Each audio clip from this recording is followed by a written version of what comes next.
분명한 입장 또 가치관 그에 따른 그것이 구현된 일관성 있는 정책 이런 것이 있어야 된다.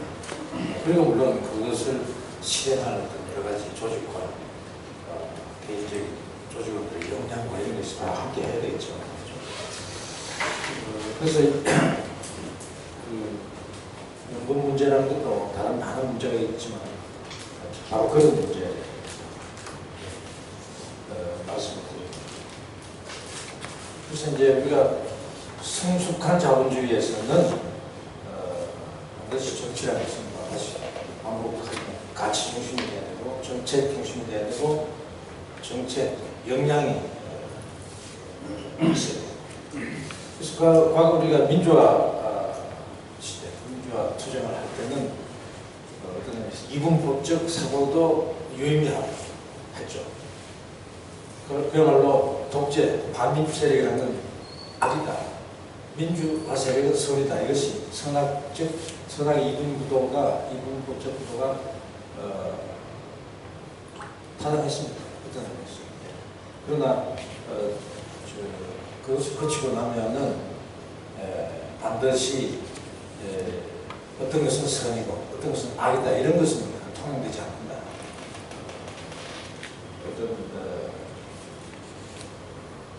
그야말로 각 어떤 정치 세력은 자기 나름대로의 그런 일관성 있는 그런 것들을 가지고 있어야 된다. 아까 말씀드린 그것이지 그걸 통해서 이제 서로 경쟁하는 것이죠. 과거 민주화 시대에 그렇게 해서는 안 된다. 여기 또 자료가 있죠. 네, 한번 이제 앞에 제가 오늘 모임의 성격상 이런 쪽을 좀 정리하면 좋겠다 해서 봤습니다. 우리가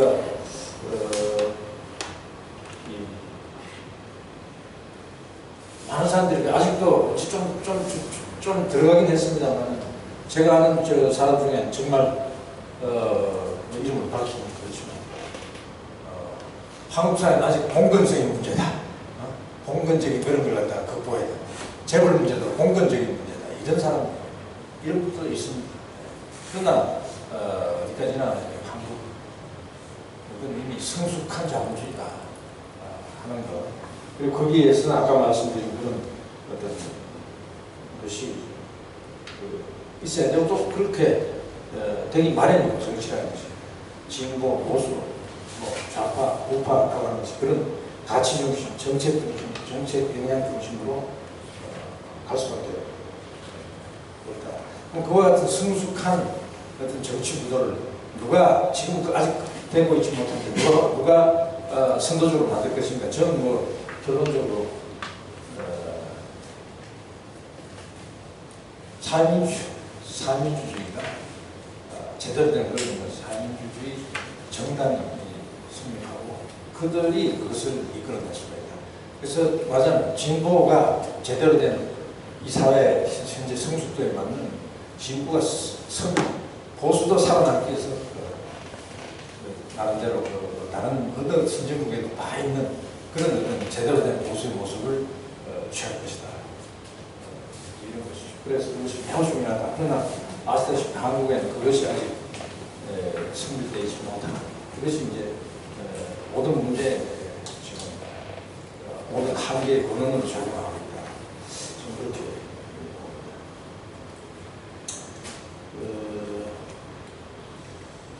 그래서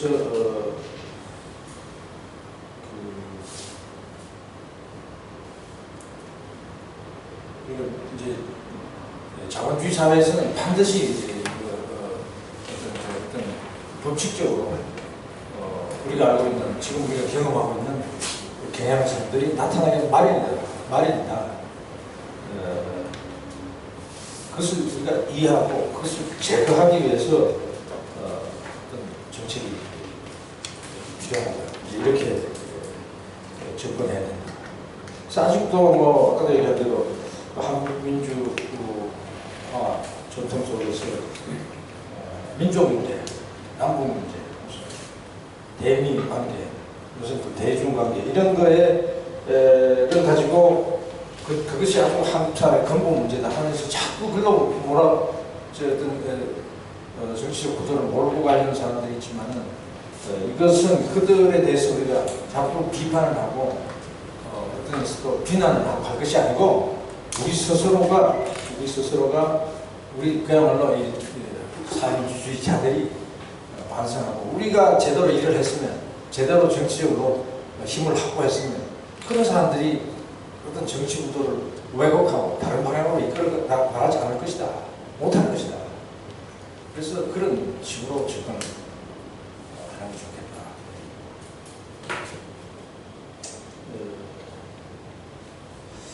그 다음에 이제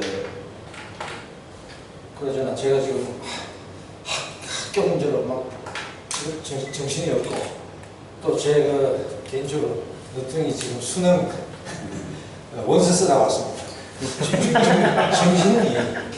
정신이 빠져가지고 이거를 제가 일주일 전에 다 이제 완성을 했는데 작성했는데 한 일주일 만에 하얀 머리가 하얀 게 됐어요. 오늘 좀 약간 헤맬 수 있습니다. 이해하시면 머리가 지금 걱정되는 뜻입니다. 너쪽이 너무 좋은 대학 보내시라고. 예, 너쪽이 너쪽이야 지금. 그래서 그런 이분법적 사고에서 벗어나서 우리가 수반 가치 그 자체를 우리는 붙잡고 그에 맞는 그런 아까 말씀드린 역량 그걸 키우려고 노력해야 된다. 근데 한국 이쪽에 이제 있습니다. 이쪽에 한국 지금 현재 구도가 유감스럽게 그렇게 가지 못하고 있다. 뭐 아시다시피 자주파 민족주의자 또 극우 반공주의자 이런 사람들이 그런 행태라든지 또 자유주의 정치, 자유주의적인 정치인, 관료, 학자 이런 사람들이 한국 사회에서 말하자면 제대로 된 어떤 대항 세력이 없으니까 정치적 대항 세력이 없으니까 그들은 결국은 뭐냐 한국을 정글자본주의, 강자에 의한 그야말로 여기에 대해서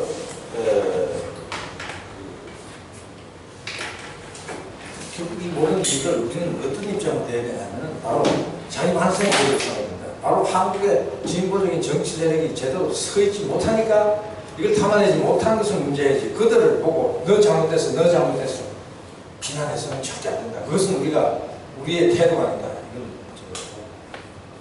강조하고 싶습니다.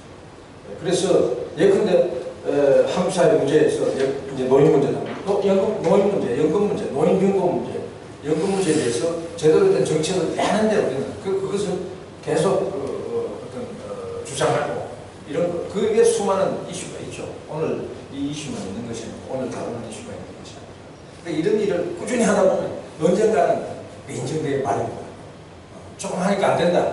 그 봐라 한국에서는 이거 해서 안 되지. 그런 비판이 오더라도 그것을 묵묵히 나아가면 사실 생각보다 더 빠른 시일 내에 그 믿음을 획득할 것이다. 안 선생님 인정하시죠? 예. 그래. 그걸 우리가 다짐하는 자리가 되면 좋겠다. 우리 안 선생님 어떻게 인정 안 하시죠? 제가 아주 믿는 분이니까. 그래서 제가 얘기합니다. 사회민주주의자는 어떤 분노를 성화해야 되지. 분노에 사로잡히면 우리는 미래가 없다. 그것이 바로 상대가 원하는 것이고 과거에 사로잡혀서 우리가 위축되고 미래를 열지 못한다. 그러니까 우리가 그런 태도 이것이 중요하다. 그 다음에 이제 연금 문제로 들어가서요. 오늘의 주요 주제. 그래서 이제 사회민주주의는 기본 사회민주주의 가치, 뭐 잘 아시다시피 자유평등 연대 가치, 자유평등 연대의 상위일체로 이것으로부터 사실은 당도직입적으로 도출된다. 여기에 대해서 이것을 통해서 기초연금이 됐건 국민연금이 됐건 또는 직역연금, 공무원연금 등 이런 것에 대해서 우리의 어떤 입장 또 정책적 어떤 세부 내용도 다 도출될 수가 있다. 이것이 오늘 얘기의 핵심 결론이 되겠죠. 사실 저도 미리 말씀드리면 그렇게 우선 이제 그게 우리 얘기를 하기 전에 이른바 자유주의자들의 연금에 대한 개법, 최근에 논란이 되는 기초연금에 대해서 한번 살펴보는데 이쪽 밑에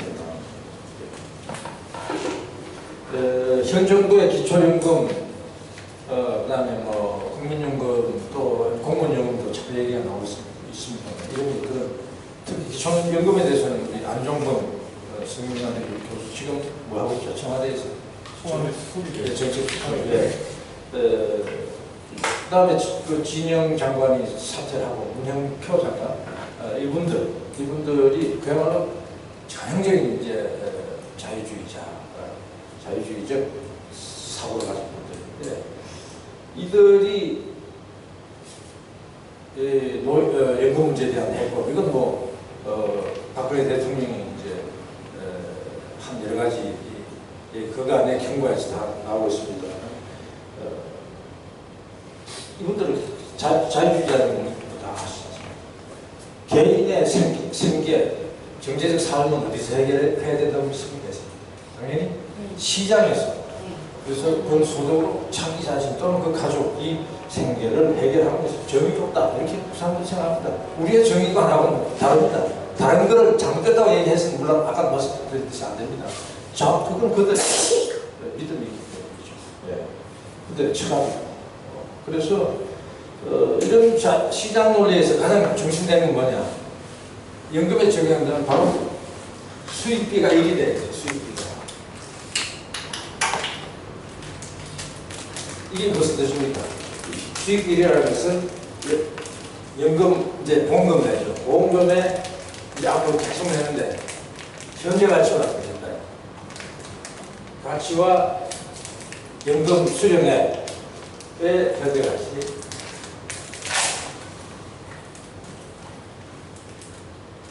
같이 해야 된다는 거예요. 이 수익비의 1이라는 것을 낸 것만큼 가져가야 된다.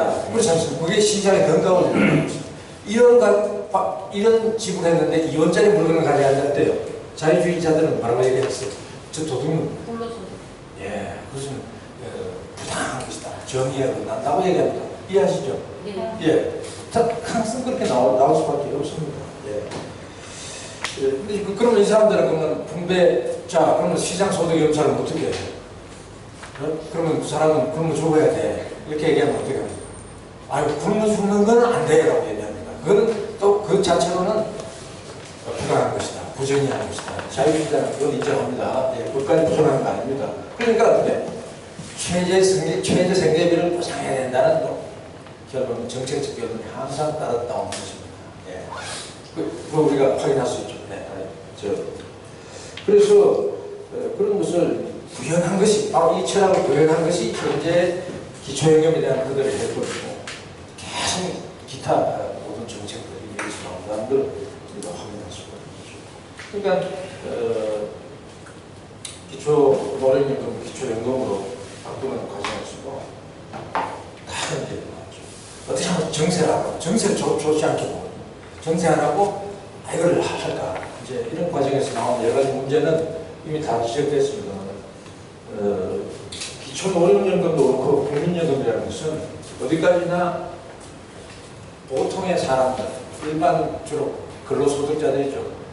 이게 준대 그들의 평균 소득이 경상가격으로 평가한 올라가면 그게 연동해서 연금도 같이 올라가는 그런 원리입니다.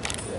그런데 박근혜 대통령이 한 기초연금은 그냥 물가에만 연동한다 이런 얘기 나왔죠. 그럼 당연히 시간이 지나면 국민 소득 1인당 공소득이 정대하는데 물가만 보상해주면 당연히 이제 연금은 상대적으로 감소하게 되죠. 그런 것도라든지 또 국민연금의 수익비가 현재 지금 연금 받는 사람 또는 앞으로 한 10년 내에 받는 사람들은 야 3이 된다. 이게 1이 아니고 어떻다는 얘기죠?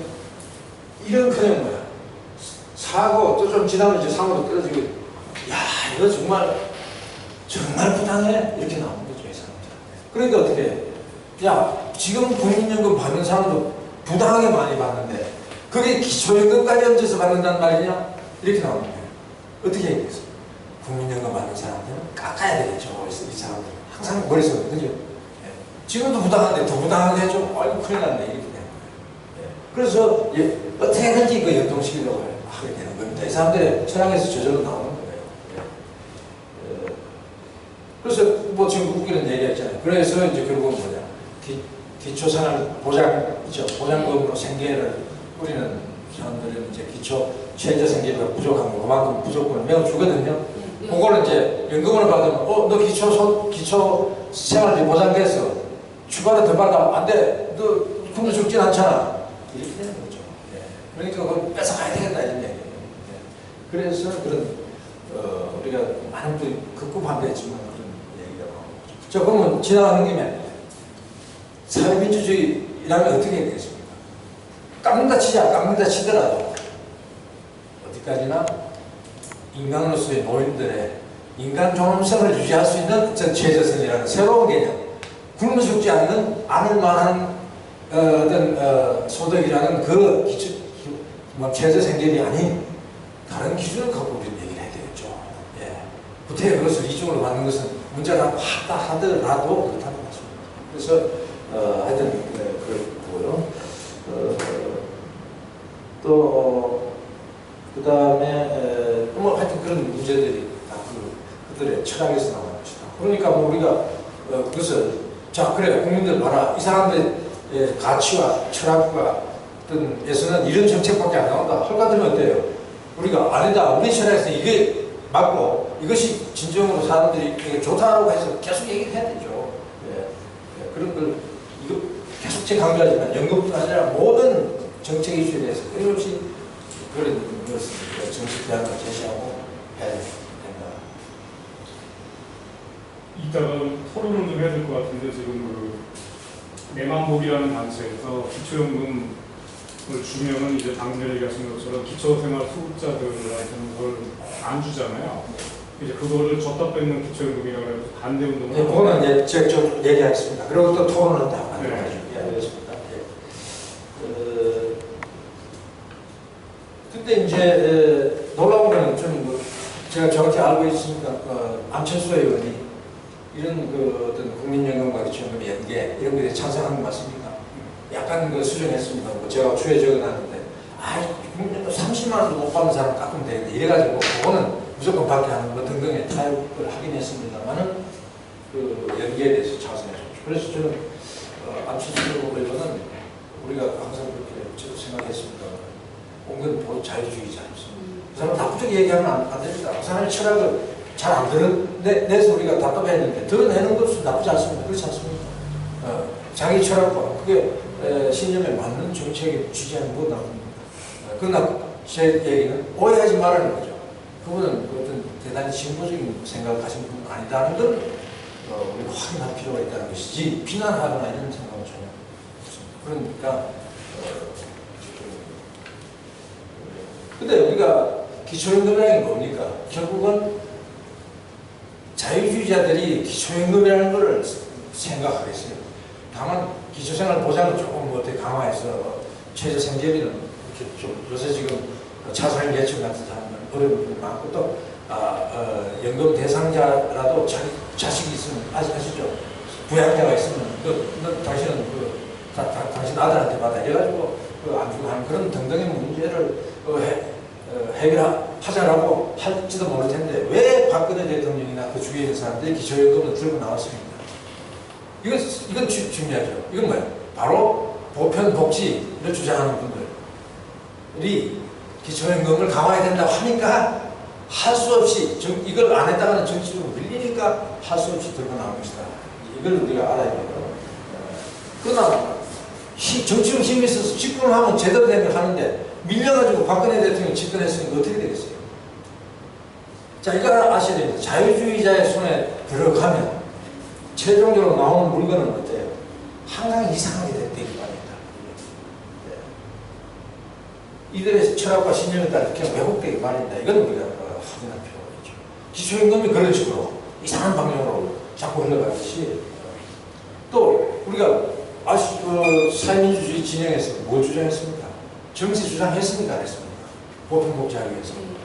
정치하자 그러니까 딱 나오는 게 뭐야? 어저께부터 나오는 게. 나도 아직 담배 못 끊었어. 담배 끊으려고 그런 것도 있긴 있는데. 아니, 결국 직원들의 애환을 달래는 유일한 그 수단이 막걸리 한 잔과 담배 한 갑인데, 정세가 그래. 부자 정세로부터 시작해서 돈이 참 국민들의 복지를 하고 정말 멋진 복지국가 만들려고 하니 돈이 없습니다. 서민들 이제 세금 내야 되는데 이게 아니고 순서가 어떻게 됐어요?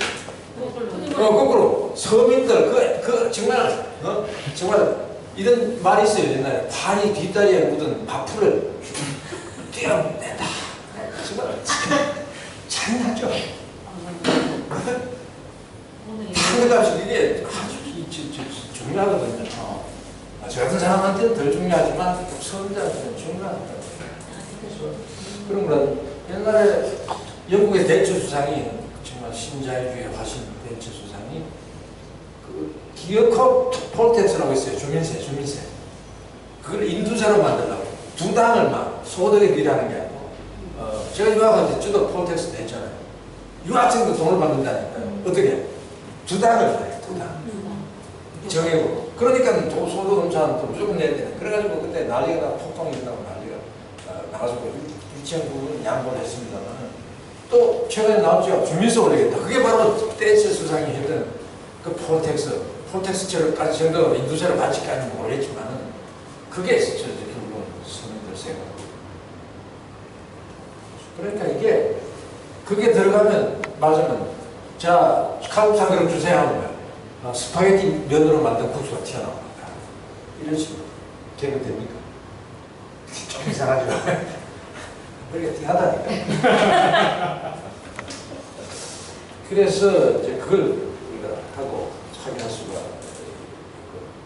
그래서 이제 본격적으로 사회민주주의라는 기초연금 국민연금 어떻게 해야 되냐. 그죠? 이거 당연히 일관성 있는 어떤 답이 자유주의와는 다른 답이 나와야 마땅하겠죠. 네. 3초 드리겠습니다.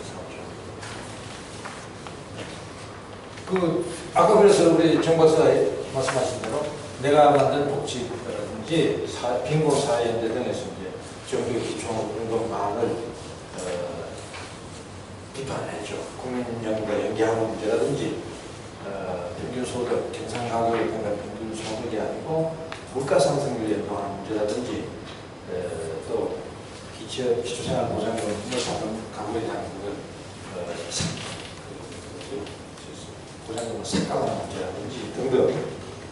그런데 이제 제가 지적하고 싶은 것은 이것은 이분들의 활동 자체는 매우 의미 있는 것이고 긍정적이지만 매우 그러나 동시에 단발적이다. 전체 복지국가가 10년, 20년 어떻게 가야 된다.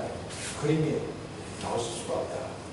그 그림 위에서 기초연금은 어떻게 해야 된다. 또 단계적으로 어떻게 완성되어 나가야 된다라는 개념이 단발 이슈 투쟁적 그런 성격을 갖습니다. 그래서 바로 사회민주주의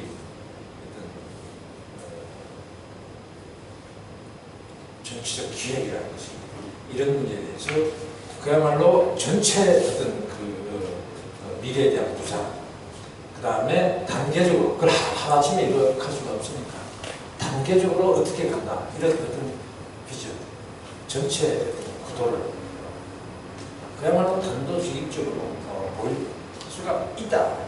그래서 제가 그동안 연구한 연금 문제도 제 나름대로 바로 그런 겁니다. 단도직입적으로 모든 것이 일관성 있게 정책, 이것이 가치와 철학과 이거하고 완전히 혼연일체가 또 동시에 중요한 것은 연금 문제에 대한 해법은 바로 다른 문제, 다른 사회 문제와 아주 긴밀하게 연결되어 있다. 적당히 연결된 게 아니고 이제 뭐 결론적으로 말씀드리면 한국의 연금 문제의 안정, 연금의 안정, 노인 생계의 안정, 연금제도의 어떤 성숙, 정착, 그 안정성의 보장, 이것은 궁극적으로 출산율의 안정하고 연결됩니다. 출산. 이것이 한국 사회가 신문에 났죠. 어떻습니까? 전 세계 출산율 한 여성이 가임 기간 동안에 2.1년을 가야 인구가 안정이 되는데 조금 약간 서서히 준다 하더라도 1.6 실현돼야 됩니다. 1.6년은 놔줘야 됩니다. 평균적으로. 근데 지금까지 10년 동안 매한율이 얼마나 유지했습니까? 1.2 수준밖에 안 됩니다. 1.2. 그러다가 드디어 작년 통계 나왔죠. 얼마예요? 1.0, 0점 얼마라고 지금 얘기하기도 해요. 중국 인구가 아주 많아서 바로 2명이 1명 낳는 거. 그러니까 여성 1명이 1명 낳는 거. 일자녀 그죠? 일자녀 출산 정책을 강력히 추진했었죠. 그동안. 지금 그걸 바꾸려고 하고 있습니다. 중국도 이러다가 인구 문제가 오히려 너무 많은 게 아니라 인구가 너무 갑자기 줄어서 큰 문제가 왔습니다. 근데 한국은 지금 근데 중국은 아직 농업사회이기 때문에 큰 문제가 없어요. 지금 인구 줄이는 건 큰 문제가 안 됩니다. 산업사회가 되면 전체가 모든 어떤 부분이 유기적으로 연결되어서 굴러가게 되어 있습니다. 모든 것들이. 그러면 인구가 갑자기 들면 바로 어떻게 됩니까? 그래서 인구가 너무 줄어서 대학에 오늘 학생이 없네. 교수를 지금 자르라고 지금 대학교 정원 줄이고 뭐 이제 그래서 교수 월급도 이제 줄고 뭐 불필요한 이제 해고도 시고 이렇게 지금 되어 있습니다. 그러니까 그런 문제, 다른 문제, 뭐 온갖 문제 생기고 있죠. 그런 문제가 결국 또 어떤 문제와 연결되냐면 연금 문제가 되는 겁니다. 노인의 생계가 보장되잖아요. 역시 완전히 연결되어 있어요. 전체가. 다른 모든 것들이 연결되어 있어요. 산업사회에서. 산업사회 자체가, 산업경제 자체가 이렇게 유기적으로 연결되어 있다. 그래서 우리 사회민주주의자는 그런 연계된 문제에 대해서 동시해법을 제시해요. 또 할 수가 있다. 당연히. 할 수 있고 해야 마땅하다. 또 동시에 단계를 어떻게 이것을 우리는 구해나갈 것인가 하는 걸 보일 수가 있고 보여야 마땅하다 이런 얘기입니다. 그래서 제가 그거 강조합니다. 시간이 가겠습니다. 그러면 한 언제까지 얘기하면 끝내면 되겠습니까? 한 11시 반?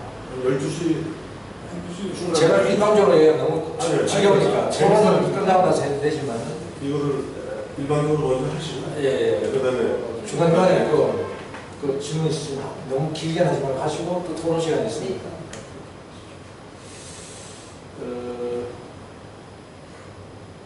상쪽에 이제 밑에 발표했죠. 국민연금을 일단 조기 성숙시켜야 된다. 자, 본격적인 얘기인데요.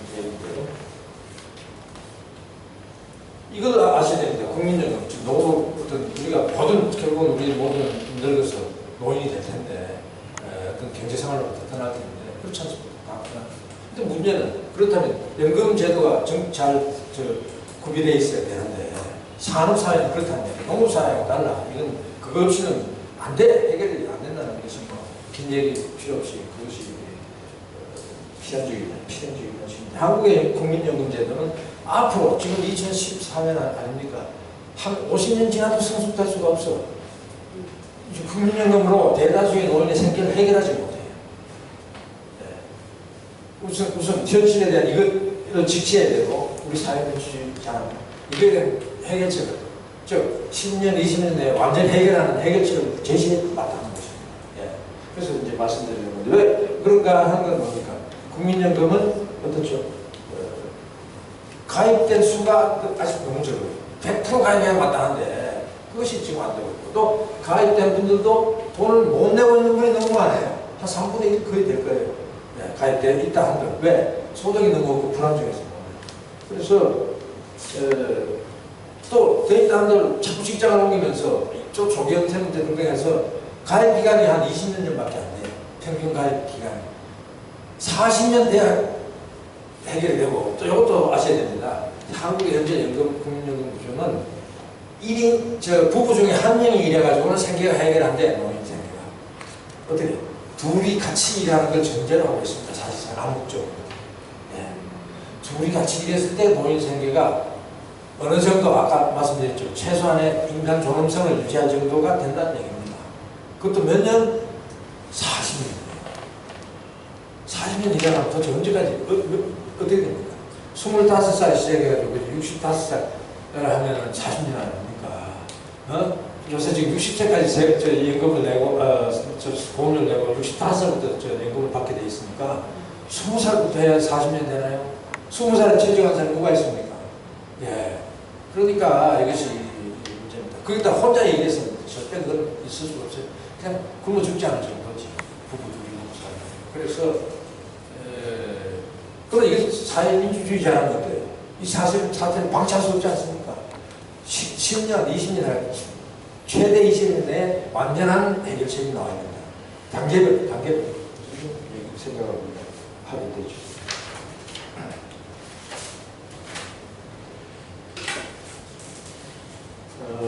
국민연금의 상식은 지금은 아닌데 기본적으로 국민연금 얼마 받느냐 하는 건 이건 이제 기본이니까 이제 거기 있죠. 4쪽에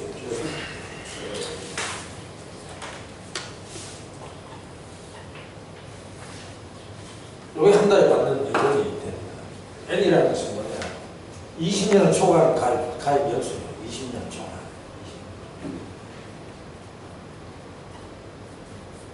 국민연금 제도에 대해서 이건 이제 아시고 기초연금, 국민연금 같이 하면 되겠고 하죠.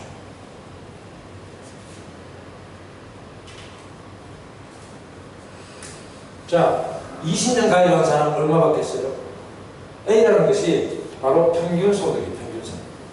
그 당시에 개시되는 그 당시에 평균 소득을 받게 됩니다. 물가는 이제 계속 보전해 줍니다. 물가가 올라가고 그만큼은 개시 시작부터 계속 주기까지 보전해 줍니다. B라는 것은 개인 어떤 소득, 그 대인의 어떤 소득 하고 두 개 대해서 받게 된다는 말씀이죠. 네, 그러면 어떤 사람은 평균 소득하고 일치하는 사람을 생각해 보십시다. 그러면 어떻게 돼요? 20년 가입했다.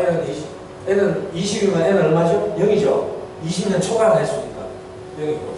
그 다음에 B는 A인 사람. 이 경우에 연금 수령액이 얼마 되겠습니까? 1.2 곱하기 어떻게 되겠어요? A가 두 개죠? 2A요. 그렇죠? 곱하기 얼마예요? 20년. 요거 0이죠? 1이 있었죠? 1. 나누기 12니까 0.1하고 하면 얼마예요? 0.2A라는 게 나오죠. 그렇죠? 다시 말해서 평균 소득이 얼마? 20%를 매달 받는다는 것입니다. 네. 그러니까 지금 A 값은 현재 2014년에 얼마? 198만. 예, 200만 원 칩시다. 그럼 200만 원. 그러니까 20년 가입한 사람은 40만 원 받는 거예요. 평균 소득자예요. 그게 현재 상태고 소득이 올라가면 경상소득이 올라가면 계속 따라 올라가죠. 왜? 네. 요건 알고 계셔야 돼요. 그러니까 결국 어떻게 되느냐? 1년에 1% 올라간다고 보면 돼요. 1년에 1%씩. 즉 21년 하면 21%. 아까 했죠?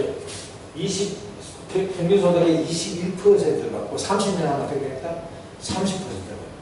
그러면 30년 가입한 사람은 60만 원. 이렇게 되겠죠? 40년 하면 80만 원. 자, 여러분 생각해보시죠. 노인이 80만 원 가지고 부부 둘이가 인간적인 생활을 할 수 있을까요?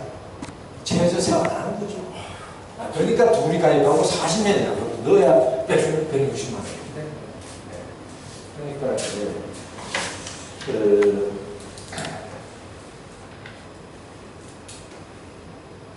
그렇다면 자 말이 나왔으니까 긴 얘기를 다 하자. 그 시간이 걸리니까 한 11시 40분이나 50분 끝내려면 결론 빨리빨리 해보죠. 자, 이런 상태에서 아까 말씀드렸죠. 국민연금 가입한 사람이 너무 적네. 가입 횟수, 보험금 내는 횟수가 너무 적네. 그러니까 결국은 연금을 못 받는 그야말로 개인적으로 노인 생계를 해야 되는 인구가 50년이 지나도 한 40% 되겠다. 그 공무원 연금하고 이게 중복되는 거 아닌가요? 네? 공무원 연금도 다른 거. 공무원 연금은 직업연금입니다. 특수직. 따로. 예, 공무원하고 군인. 그러니까. 제가 사립학교 교사, 교수 이건 직업, 특수직업 연금이 있죠. 그거 받는 사람 5% 정도 됩니다. 그건 지금 별개, 뒤에 가지고. 그러니까 그런 분들은 가장 지금 어떤 완성도 높은 연금을 받고 있습니다. 그래서 너무 많이 받는다고 일정하게 또 개혁해야 됩니다. 궁극적으로 국민연금 합쳐져야 됩니다. 그러니까요. 저 은퇴한 뒤에 얘기겠지만 은퇴하는데 전 주장할 겁니다. 그건 같이 가야 되지. 연금은 그야말로 연대 개념에 기초한 것인데 연대는 같이 공평해야지 연대가 되지. 어떤 사람은 부당하게 많이 받고 어떤 사람은 부당하게 적게 깨어지고. 무슨 공원도나 이런 걸 따로 나는 만든 거잖아요. 뭐 나라의 공원하고 공원도 이런 것도. 경찰이나 뭐 네. 이런 뭐 군인이나 공무원. 국가의 뭐 공원이나 그런 것들 감안을 해서 그렇게 또 책정을 했었을 거 아니에요. 처음에 탄소리. 과거에는 네. 그들이 월급이 너무 적었어요. 박정희 대통령 때부터. 그래 국가에 정말 국가를 위해서 일을 하려면 박봉을 시달린다. 그러니 노후 그거라도 해서 네. 보상 차원에서 하자 했는데 지금은 월급도 오히려 더 많고 그렇죠. 직장이 안정되어 있습니다. 잘리지 않습니다. 특별히 잘못을 범하지 않는다. 네, 직장 안정성 이거보다 중요한 게 없습니다. 요새 월급도 많이 받는데 무슨 뭘 보호해야 된단 말입니까? 이게 굉장히 중요한 문제인 게 민주노총 산하에 공무노조가 있거든요. 네. 공무노조가 이제 반대가 되거든요. 그래서 이게 민주노총 전체의 노선 문제입니다.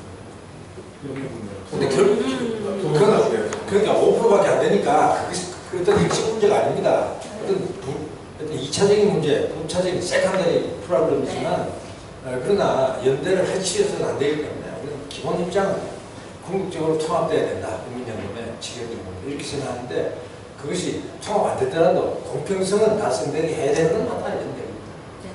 그것은 뭐냐? 국민연금을 적절히 높이든지 그거를 적절한 수준에서 이거하고 맞추어서 조금 내리든지 이건 해야 되죠.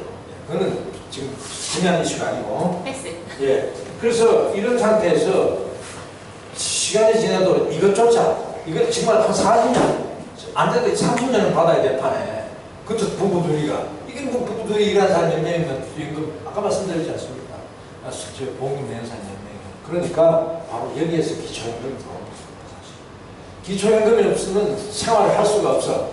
기초연금이라는 건 뭐냐? 바로 연금의 본래 정책에 가장 맞는 거예요, 사실. 뭐 부가식 연금이라는 거. 뭐요? 세금으로 거에 거두어서 어떻게 하죠? 필요한 사람에게 노인들에게 가는 거예요. 그럼 어떻게 해야 돼? 하니까 그것은 그 연금은 이것은 자유주의자들 얘기하듯이 그냥 최저생계를 보조하는 그런 게 아니다는 얘기입니다.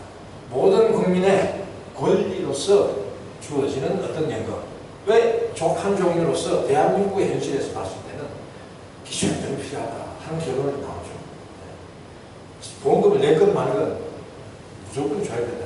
노인이라는 그 일 때문에. 대한민국에 정말 경제를 위해서 열심히 일을 했고 또 제가 말씀드리겠지만 그 미래 세대를, 자녀들, 미래 세대를 위해서 열심히 세금을 낸 그분들은 국가가, 국민 전체가 연대하여 부양해야 마땅하다는 것이죠. 그래, 그럼 이거 어떻게 완성시킬 수 있는가?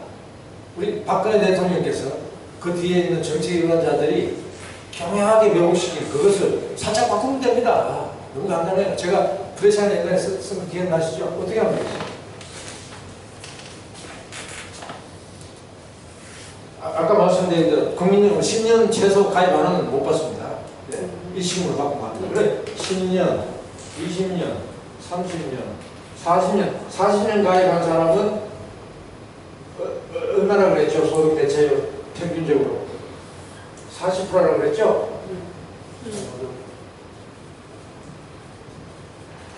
아까 보셨죠? 20년 얼마였죠?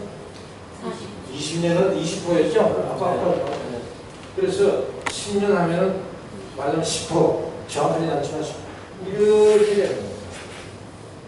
국민연금은 가입되고 싶다라서. 그러니까 이렇게 해야 되는 거죠. 이 영은 정확히 아니지만 편의상 이렇게 봅시다. 이렇게 되는 거죠. 그러면 이건 국민연금을 받는 사람은 좋잖아요. 한 30년이라도 가입한 사람은 그나마 견딜 수 있지 않습니까? 보셨지 않습니까? 그런데 너무나 많은 사람이 가입 못하고 이거밖에 못 받는다. 아니 못 받는다. 이렇게 되면 전 국민의 노인의 생계를 삶을 유지하는 연금의 취지에 맞지 않는 것이죠. 그렇지 않습니까? 이거는 가난한 사람을 보조해주는 개념이 아닙니다. 그들의 사회적 역할, 거기서 오는 사회적 권리로서 주어지는 겁니다. 예. 그러면 여기에다가 기초연금을, 자, 박근혜 대통령하고 다른 우리의 사회민주주의적 대안을 구상합니다. 어떻게 하면 이 현실에서 완성할 수 있겠어요? 연금제도.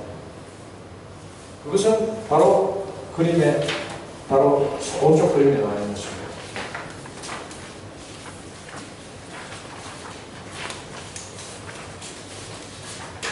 뭐냐? 가입, 기초연금은 누구에게 주는 거거든요. 이 국민연금과 가입과 관계없이. 10%. 예, 그럼 이렇게 하자. 아니, 그렇게 지금 하지 마. 우리 사회민주주의자라면 그러면 안 되지. 다 줘야 되죠. 자, 그러면 뭐냐? 제 주장은 기초연금 20% 시작하자는 거예요. 즉, A값에 20%. A값에 20%로 시작해가지고 무조건 20%니까 어때요? 여기서 시작하죠. 그렇죠? 아무 가입 안 하는 사람 20% 받죠. 그렇죠? 20% 받아가지고 국민연금을 이렇게 받으니까 가입 연수가 증가할수록 기초연금 더하기 국민연금은 어떻게 될 수 있어요? 같이 올라가겠죠? 더 해야 되니까 두 개. 20% 더하기 요거니까 요거니까 똑같이 쭉 올라가겠죠? 그러면 어떻게 되겠어요? 30년이 지나면 두 개 합쳐서 얼마 받아? 40% 받죠? 그렇지 않습니까? 20%에다가 가만있으면 얼마야? 20%에다가 30년 지나면 30%니까 아니죠. 20년 지나면 40%에 도달하네. 이거 20%에다가 A값에 또 국민연금에서 20% 받으니까. 따라서 어떻게 되냐. 20년 가입한 사람은 두 개 합쳐서 40% 받게 된다. 40%면 80만 원인데 이게 있다? 그렇죠. 두 개 합치면. 그러니까 제 말씀은 뭐냐. 기초연금을 국민연금에 얹어서 주게 되면 모든 국민에게 어때요? 맞으면 연금 제도가 조기에 완성된다. 이제 앞으로 시간이 지나면 20년, 30년, 40년 가입자가 쏟아져 나옵니다. 우리가 그죠? 아시죠? 앞으로 왜냐하면 국민연금 제도는 88년에 생긴 다음에 전 국민을 확대된 것은 1998년인가 그렇죠? 99년인가? 그러니까 그 사람들이 30년 가입하려면 얼마? 2000년으로 칩시다. 2033년 되면 그죠? 30년짜리가 나오는 거라. 네. 물론 그 전부터 가입한 사람도 있으니까 40년짜리도 있고 나오겠죠. 그러니까 기초연금을 이렇게 도입하게 되면 바로 완성이 됩니다. 근데 기초연금 20% 하면 얼마죠? 박근혜 대통령 얘기한 20만 원이 아니고 지금 얼마? 현재 40만 원이요. 40만 원을 지금 당장 모든 논리에 주자 이런 얘기입니다. 근데 40만 원 갑자기 주려면 뭐가 필요하지? 예, 세금을 올려야 됩니다. 그러니까 세금을 갑자기 지금 한국에 할 일이 너무 많은데 이슈가 너무 많아. 복지제도가 너무 부실해가지고 정말 시급하게 해결할 일이 너무 많지 않습니까? 국민연금만 연금제도만 완성해놓고 딴 건 안 해도 됩니까? 안 되죠. 정세를 하긴 하되 돈 쓸 때가 너무 많죠. 그렇기 때문에 당장 20만 원 못 올리고 어떻게 한다는 얘기예요. 서서히 올리지 않아요. 예컨대 20년 내로 기초연금 20%까지 가게 하자. 그럼 매년 1%씩 올려가요. 이런 식으로 되면. 그럼 어떻게 10%부터 시작해서 전 노인에 대해서 10%부터 시작해서 즉 20만 원 시작해서 서서히 앞으로 20년 내로는 20만 원까지 올리지 않아야 됩니다. 다른 사정을 고려하면서. 저 4쪽에 한번 보시죠. 4쪽에 밑에서 두 번째 단락에. 그러니까 아까 말씀드렸죠. 모든 문제는 서로 유기적으로 연결되어 있다는 걸 우리는 인식해야 된다. 그러면 어때요? 자, 재원 조달, 정세 문제, 보다 긴급한 복지수요 뭐가 있습니까? 노인 빈곤 문제, OECD 최고 높죠? 거의 뭐 45% 이상, 50% 육박하지 않습니까? 이걸 해결해야 되죠. 또 아동 교육 관련 복지, 그죠? 이걸 해결해야 되죠. 그 다음에 실업수당 강화해야 됩니다. 네. 실업자에 대한 안전망이 너무 지금 현재는 고용보험을 푸시합니다. 더 강화해야 됩니다. 네. 이런 문제. 또 노동자 재교육 문제. 또 건강보험료에도 강화되고 등등 해서 같이 무엇이 더 필요한가를 따져가면서 같이 완성도를 높이되 노인 기초연금도 같이 끌어올리자. 그래서 예, 적어도 20년 내에는 완성하자는 얘기입니다. 예. 그런 식으로 우려해야 돼요. 항상 우리가 주의해야 되는 것은 단계적으로 완성해야 되는 것이지 하나의 그 개별적인 정책을 당장 완성하는 거 아닙니다. 쓸 때. 예. 어떤 건 당장 완성할 수도 있죠. 자, 뭐 초등학교 학생들에게 급식 무료 보편 급식 모두에게 무료 급식 하자. 어떻습니까? 그건 당장 해도 됩니까? 안 됩니까? 되는 거죠. 그것도 몇 년은 걸릴지 모르지만 20년까지 걸릴 필요는 없는 거죠. 그래서 사안별로 완성 기간을 다르게 하되 어쨌든 그 전체 어떤 구도를 입체적인 구도를 제시할 수 있어야 되죠. 최종 어떤 완성된 상태를 제시할 수 있어야 되죠. 그것에 이르는 과정을 제시할 수 있어야 되죠. 그것이 바로 진정한 정책이죠. 지금 사회복지학자들이 40만 원이 아니라 20만 원이니까 평균 소득의 10%만 주자라고 진보 쪽 사람들도 다 그렇게 얘기하거든요. 그게 무슨 이유가 근거가 있는 거예요? 아, 예.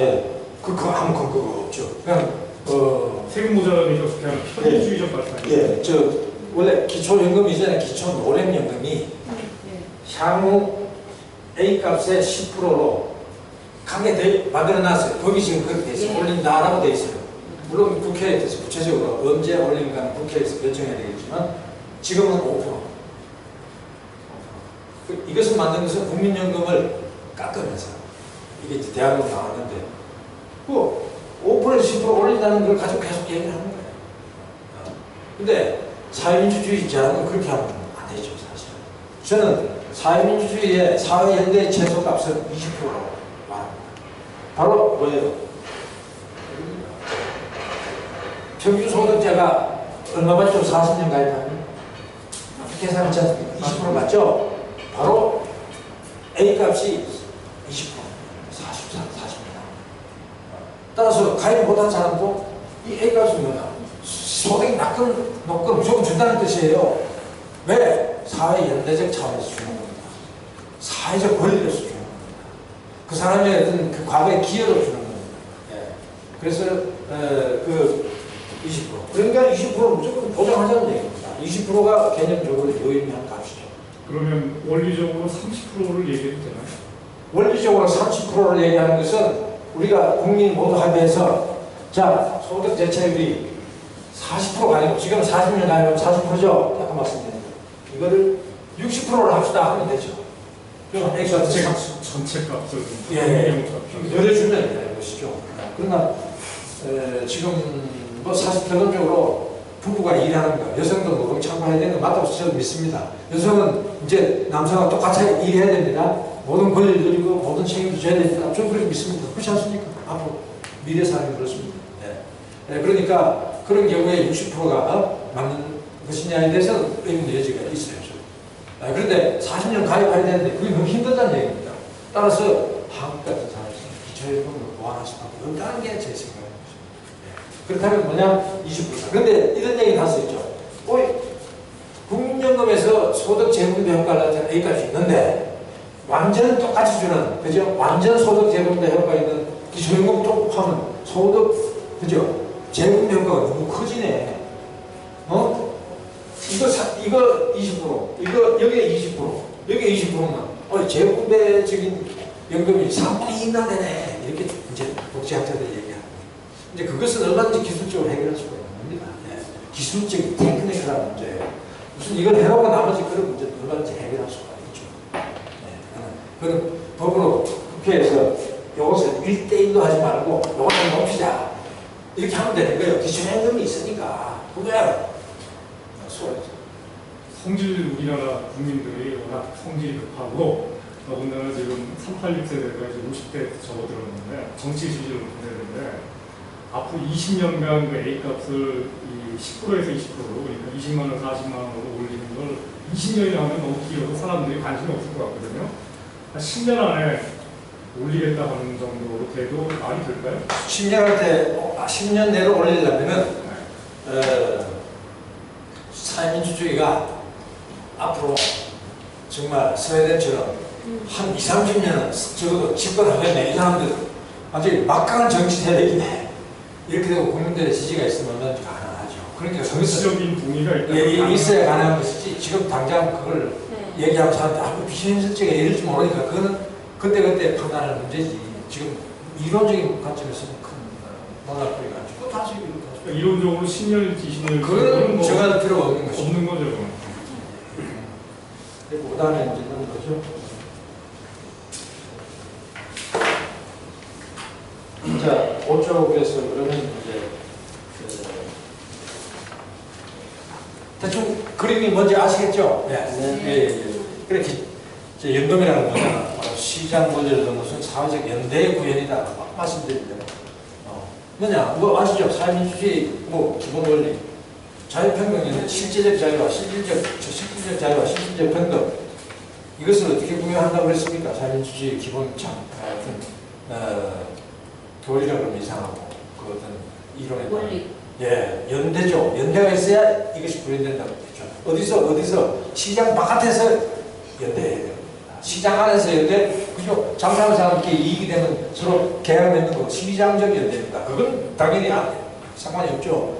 시장 논리를 넘어서 바깥에서 연대해야 되는 겁니다. 예. 그러면 보장되는 거예요. 실질적 자유, 실질적 평등.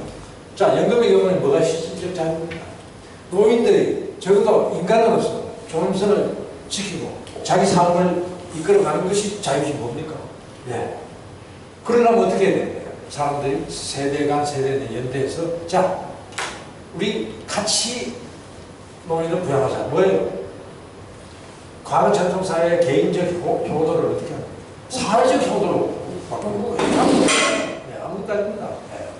근데 이거 중요한 것은 뭐냐? 그러면 사회적 효의 개념으로 연대하는 거에 기본 권리는 어디서 나오냐 이런 얘기입니다. 그 계기가 있어야 될 거 아니겠습니까? 그것은 시장주의자들은 그러죠. 아, 이론은 줬으면 저놈한테 내가 이론 줬다, 이론씩 받아야 되잖아. 근데 연금이라는 게 뭐예요? 아니, 노인한테 주는 거잖아. 노인은 살다가 곧 죽잖아. 죽는 사람한테 무슨 내가 이론을 받아냅니까? 시장주의자는 항상 혼란스러운 거예요. 혼란스러워요. 그러니까 그 사람들은 뭐라고 얘기하면 바로 수익비 이런 얘기합니다. 야, 이놈아, 네가 낸 것만큼 가져가. 이놈아, 네 망할 놈아. 일을 받아, 이 도둑놈아. 그 사람들 머릿속에는 그 생각밖에 할 수 없어요. 자, 사회연대의 원리 뭐냐? 뭐겠습니까? 그것은 그렇게 돼 있는 게 아닙니다. 나하고 노인하고 어떤 계약도 아닙니다. 뭐예요? 내가 일할 때 나와 미래 세대의 사회적 연대, 사회적 계약이었던 겁니다. 네. 네. 자, 보십시다. 내가 일할 때 어때요? 내 혼자 내 자식을 키우면 힘들잖아요. 내가 실업이면 내 애 학교를 못 보내. 그 나이에 꼭 해야 될 일이 있는데 못해. 그러면 이 애가 제대로 그냥 못해. 따라서 자본주의 시장이라는 것은 불안전하지만 어떻습니까? 삶은 연속적이어야 되죠. 안정적이어야 되죠. 그렇지 않으면 미래 세대가 성장 못하고 걔네 부업자자 되고 정서가 매반하고 사회적 어떤 일탈자가 되고 그렇지 않습니까? 그러니까 이거 안정적으로 하면 어떻게 하느냐? 바로 연대 개념 아닙니까? 그래서 시장을 벗어나서 연대해가지고 우리 모두가 내 자식 말고 모든 자식을 즉 자라나는 미래 세대를 잘 기르자 이런 거죠. 잘 기르면 어떻게 되는데 내 자식 말고 함께 기르자. 돈 있는 사람 조금 더 내고 돈 없는 사람 조금 덜 내서 그래도 같이 내가지고 이렇게 잘 기르자. 그러면 이 미래 세대는 어때요? 자라서 일하는 세대가 되면 높은 생산성을 유지하고 이러면서 이제 일을 할 거 아닙니까? 그럼 일을 해가지고 어때? 내가 이제 드디어 은퇴했을 때 어떻게 한다는 거예요? 미래 세대 전체가 나를 포함한 노인 세대 전체를 부양한다는 얘기입니다. 즉 과거의 은공을 받는 거다 이런 얘기입니다. 따라서 나의 연금의 계획은 어디에 있다고요? 나와 연금 지금 저 보험료 내는 사람이 1대1 계약한 게 아니고 나와 미래 세대, 나 밑에 후세대 간의 어떤 과거의 정말 주고받는 그 행위에서 유래하는 것이다. 이런 얘기죠. 네. 그렇기 때문에 결국은 뭐냐? 이제 결론도 나오겠습니다만 연금의 깊은 본질은 그것이기 때문에 사회에서 연대고 그것은 지금의 어떤 관계가 아니다. 과거의 관계. 그게 결과로서 나오는 것이다 라고 하는 이 사실, 이것이 결정적으로 중요한 것이다. 그래서 이거 복잡한 거 아니에요. 연금은 정말 제대로 된 연금은 적립식 아니에요. 그거는 바로 시장주의자들의 생각에서 나오는 거예요. 뭐야? 그의 세금으로 보내가지고 그의 지급하는 거예요. 즉 그의 보험금 또는 세금으로. 다 선진국에서 때 대부분 그렇게 하고 있어요.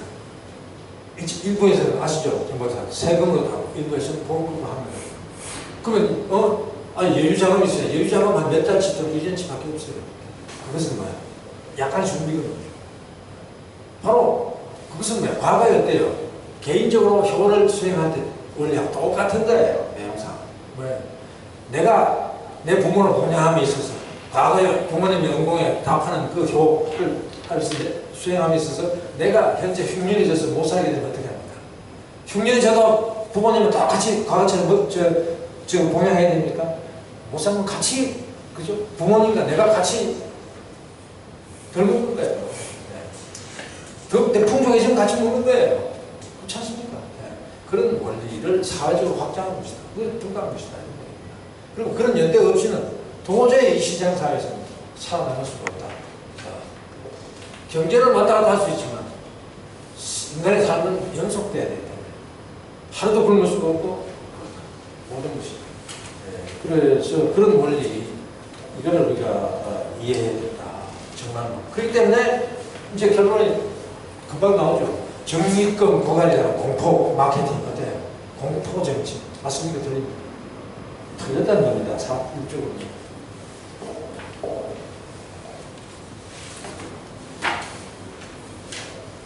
조금 이제 얘기하다 보니까 제가 정신이 돌아오네요. 이제 정신이. 뭔가 그 잡다한 학교에 정말 그 인간이 작은 이익에 서로 매달리면 아시죠? 시원하게 되는 거 아시죠? 그게 정말 학교 사이는 잘 모르겠어요. 밀고 땡기고 막 땡겨. 그게 몰려 있다가 정신이 확 희망해졌는데 수능 아시죠? 원수 접수 눈치 잡게 아시죠? 이런 거 했습니다. 제 너뚱이 이제 드디어 정신이 돌아와. 자, 공포 마케팅을 끊임없이 해왔죠.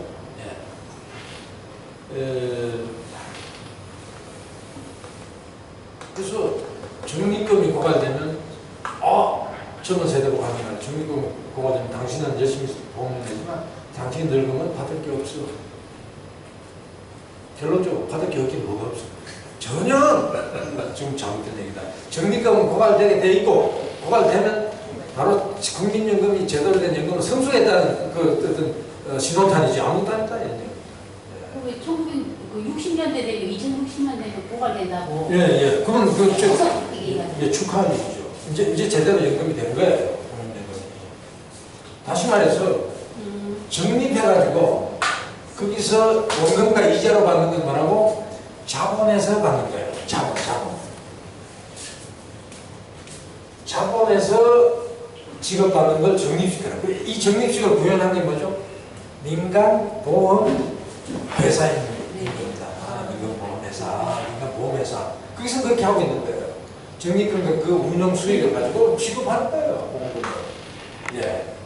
자, 연금, 제대로 된 어떤 전 국민 단위의 사회적 연금은 뭐? 소득 공유, 인컴 쉐어링이다.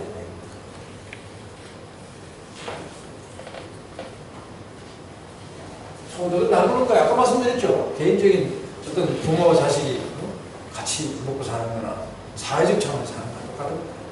소득을, 그의 소득을 나누는 거예요. 같이. 그 나누는 원리는 뭐라 그랬죠? 바로 사회적 연대를 통한 그런 어떤 후세대 부양과 또 노인 세대 공동 부양을 정신해서 그렇기 때문에 결론이 딱 나오죠. 자, 그러면 연금이 안정되려면 어떤 조건이 필요하겠습니까? 아까 처음에 제가 말씀드렸죠.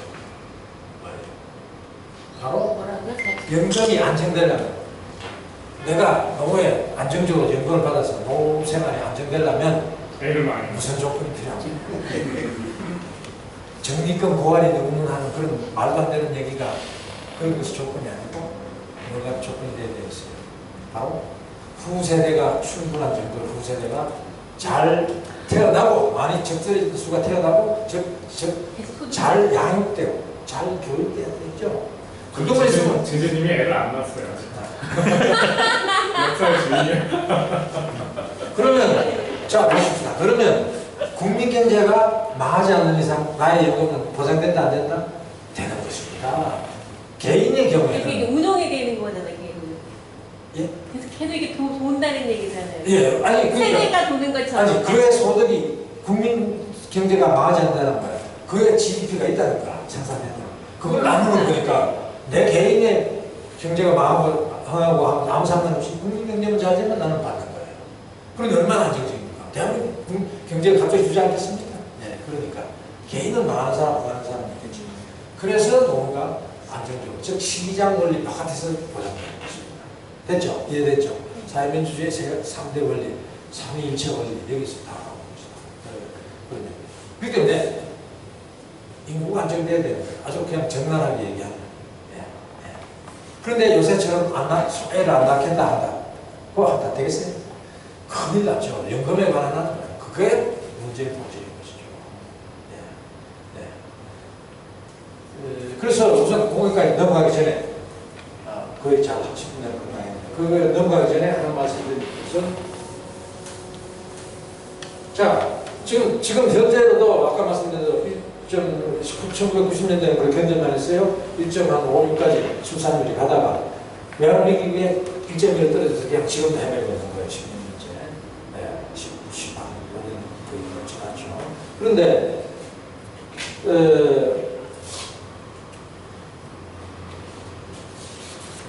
현재 지금 정부에서 1.4 정도, 1.4 정도가로 회복된다 하더라도 인구는 어떻게 되냐면 인구는 하나 줄으면 갑자기 늘 수가 없어요. 그래서 그 노인의 비율이라는 것도 어떻게 되냐. 이게 인구가 줄으면 노인이 갑자기 증가했다가 얘들이 너무 젊은 사람이 줄어드니까 그 소위 노인 부양률이라고 출렁에다가 이렇게 내려옵니다. 한번 쓱 올라갑니다. 그래가지고 예컨대 1.4가 계속 유지되면 노인 부양비라고 해요. 노인 부양해야 되는 그 의무의 정도가 이렇게 안정이 되어 있어요. 1.4가 계속 유지가 되면. 근데 1.4가 유지가 되면 어때요? 노인 비율은 전 인구 대비 일정하지만 전 인구는 감소하는 게 줍니까? 무슨 겁니까? 끊임없이 감소하는 거예요. 절대수는 끊임없이 감소하는 거예요. 이거는 일정하지만 이걸 아셔야 돼요. 네. 그러면 인구가 자 2.1명이면 출산율 2.1명이면 뭐라 그랬죠? 인구가 불변 상태가 돼요. 말씀드렸잖아요. 더 이상 줄지도 않고 남지도 않고 견딜 수 있는 정도는 한 1.6, 7은 돼야 돼요. 감소하는데 서서히 즉 연착륙이라고 소프트 랜딩을 할 수가 있어요. 1.6, 7. 저는 한 1.8 돼야 된다고 생각합니다. 사실. 그래서 1.8이 되면 어떻게 되느냐? 노인 부양비가 장기적으로 이렇게 떨어져요. 그래서 임금 덜 내도 되는 거예요. 자, 그렇고 1.4라고 칩시다. 이러면 지금 한국은 견디기 힘들어지고 계산해보면 돼요. 안 됩니다. 못 견딥니다. 그런데 어떻게 되냐? 이게 한 연금 내는 요새 9% 내고 있죠? 2배. 소득에 한 2배 정도 냈다가 좀 지나면 한 15% 정도 이렇게 내면 이제 그에 줄 수가 있습니다. 노인 너무 숫자가 많아져서 그래요. 네. 노인이 이제 그 계산해보면 전 인구 대비로 한 1.4가 되면 한 거의 50% 육박합니다. 전 인구에 길 가는 10명 중에 5명이 노인이야. 큰일 났습니다. 예. 예. 그러니까 이게 사실 안 되는 거예요. 이게. 그러다 인구는 조금만 들고 이거 안 되거든요. 예. 어쨌든 이거 회복돼야 됩니다. 그런데 어쨌든 자 이게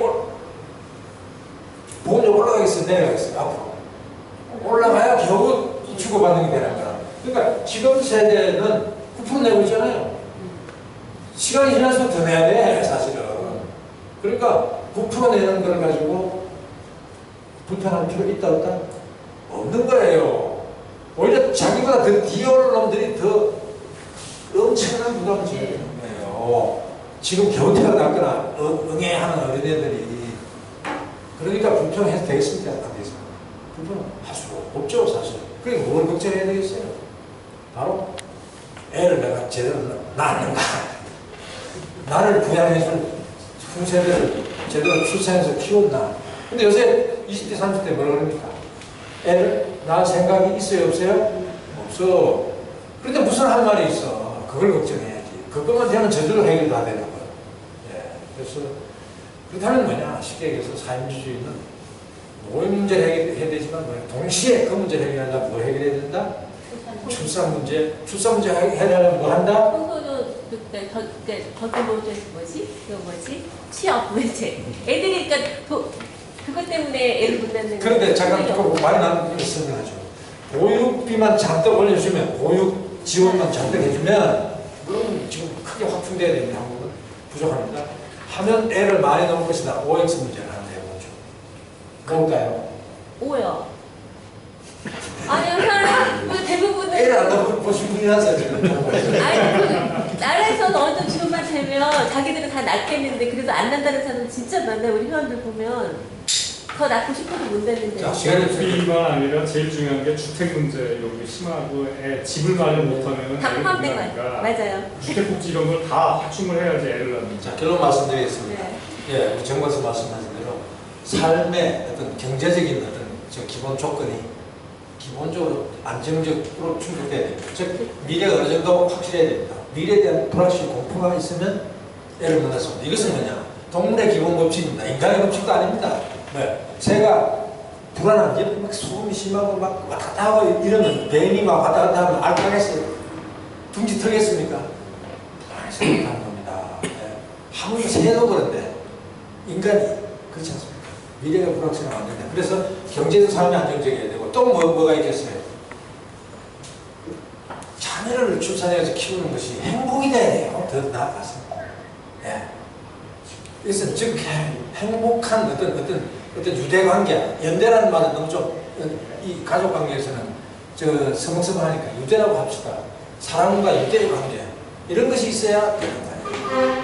예. 지금처럼 생존경기에 막 허덕이고 애 하나 낳아봤자 전부 학원 가 있네. 부모하고 식사도 못하네. 어떤 사람 이런 사람도 있어요. 90년대는 아이고 이거 애들이 뭐 영어를 배워야 돼. 그런 거예요. 엄마는 애 데리고 저 미국 가 있어. 이게 가족입니까? 가족 해체 상황에 미쳤어. 정신이 없어. 가족 해체되는데 그걸 해야 되는데 그러면 뭐야? 자식을 내다 보내기 위해서 자식과 헤어지기 위해서 몸살 막 온갖 막 그냥 몸부림을 치는데 뭐야? 그게 그래가지고 간 사람들 저 종이역 가고 엄마 따라간 사람들 뭐 가정이 어떻게 됐습니까? 네, 그래서 뭐냐 자식을 낳아서 기른다는 것이 그런 의미 있는 것이 돼야 되는 거죠. 즉 삶의 환경 자체가 바뀌어야 되는 겁니다. 그래서 사회민주주의자는 삶의 전체적인 환경을 바꾸겠다는 의지를 가져야 되고 그런 정책을 가져야 되고 우선 경제적으로 안정하는 아까 말씀드린 주택 문제니 뭐니 저 교육 문제니 보육 문제니 이런 걸 해결해야 되고 물론 그렇죠. 그래서 이 모든 것들이 연결되어 있다. 그에 대해서 우리 가치관이 있기 때문에 우리의 가치관에 따라서 모든 경제적인 사회적 환경을 바꾸겠다는 의지와 정책을 가져야 되죠. 그렇죠. 그렇지 않습니까? 그래서 증거 문제라는 것은 어디까지나 그런 것이다. 7쪽에 제가 적어놨죠. 연금 본질론을 하고 연금의 안정화 조건, 인구 조건이라고 딱 나와 있는데 7쪽의 중간에 이런 걸 무시하라고. 자, 결론으로 넘어가죠. 8쪽에 줄쳐놨습니다. 자, 읽어보겠습니다. 연금제도의 안정성을 위협하는 것은 일하는 세대와 낸 것보다 더 받아들이는 욕심 많은, 소위 욕심 많은 노인 세대 간의 문제가 결코 아니면 오로지 일하는 세대가 연대하여 아직 태어나지 않은 세대까지 포함하여 아동 세대 전체를 잘 부양하겠다는 의지와 제도 이런 것이 부재한 것, 그에 따른 연대가 부재한 것, 그에 따른 저출산, 부양 의무 회피 이런 것이 문제입니다. 적절한 수의 자손을 낳아 잘 기르는 사회에서 연금, 기금, 적립금이라는 약간의 준비금 이외의 필요가 없으며 연금의 안정성이 어떠한 이유도 훼손되지 않는다. 그래서 그렇다면은 자 10쪽으로 넘어가서 이제 한번 이제 이건 지금까지 얘기는 앞에 부분은 다 설명한 것입니다. 제가 정신이 돌아와서 선생님 강의에서 처음 주는 계속 머리가 띵 하시면 지금 언제 동의를 했습니다. 자 10쪽에 결국은 이제 구분 거실된 거 하단에 이제 이해되시죠? 네. 연금에서 국민연금 진정한 위험은 출산율 조화 인구 감소입니다. 그래서 제가 11쪽에 계산했지 않습니까? 인구가 어떻게 되나? 그게 나왔죠? 그림이 그래프가 1.4이면 어때요? 자 보시죠. 출산율 1.4, 학계 출산율 1.4이면 2200년 지금부터 약 190년 뒤에는 어떻게 됩니까? 인구가 대한민국 인구 2020년이요? 네, 2020년 4,395만. 아니죠. 1.42 경우는 저 밑이잖아요. 밑에 1.42 경우는 아, 이렇게 떨어지게 됐죠. 900만 명이죠. 900만 명이요? 네, 900만 명. 한 100 몇십 년 뒤니까 뭐 5천만 명에서 900만 명 됐죠. 1.4입니다. 1.2면 2200년 되면은 한 2, 300만 명 남을 겁니다. 우리 한족이라는 건 지구상에 2, 300명 남고 사라집니다. 지금가 되면 예. 무시무시한 그림이에요. 그렇죠. 지금 좀 일본이 시작됐고 뭐 그런 인구 감소가 시작됐고 100년 뒤에는 어떻게 되냐? 우리 해방될 때 한 2천만 좀 넘었습니다. 그 인구 규모는 떨어집니다. 1.4가 얼마나 무서운 숫자로 말씀드렸죠. 이것도 한 100년이라는 게 금방입니다. 100년. 예. 여러분의 손자, 손녀 한 세대가 30년이니까 이게 그렇기 때문에 제가 말씀한 것 어때요? 1점 뭐야? 그 밑에 그 위에 1.8이죠? 바로 1.8 하면 저 연착은 못 가능하다. 1.8. 이게 1.8은 돼야 돼요. 아까. 그러면 연금도 안정되고 뭐 모든 게 경청 문제 아닙니까? 200년 넘기니까 100년은 금방입니다.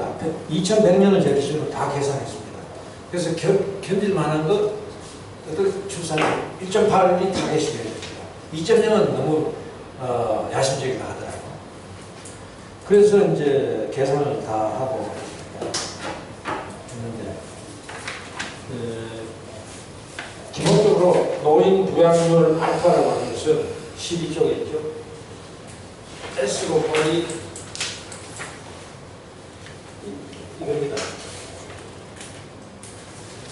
S라는 것은 뭐냐? 아까 얘기한 소득 대체. 이제 아까 한국 지금 40%라고 40% 소득 대체. D라는 것은 뭐냐? 바로 노인 부양 비율, 노인 인구 비율이다. U라는 것은 뭐냐? 요거는 노동 창가입니다. 한국에서 이것을 끌어올리는 가장 중요한 변수는 바로 여성 노동 창가입니다.